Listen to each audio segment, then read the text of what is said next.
mzee wa Kutadadeki. Kwa wakazi wa Kigoma, tarehe 5 mwezi wa 4 nitakuwa Kigoma, siku ya uzinduzi wa loji ambayo ni loji mpya kabisa, loji ambayo imejengwa kisasa, loji ambayo ni loji safi yenye mandhari mazuri, loji ambayo Kigoma nzima hakuna loji kama hiyo.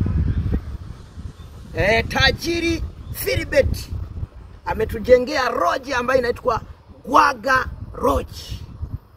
Loji iko upande wa stendi ya daradara, barabara ya kuelekea Ujiji. Kwa hiyo kwa wewe mkazi wa Kigoma, mkazi wa Gasuru, mkazi wa Kibondo, mkazi wa Kibirizi, mkazi wa ndani humo Kigoma ndani, unakaribishwa siku ya tarehe 5. Siku ambayo hata mimi mwenyewe nitakuwepo. Mwezi wa 4 tarehe 5. Unakaribishwa. Acha unafiki, fika.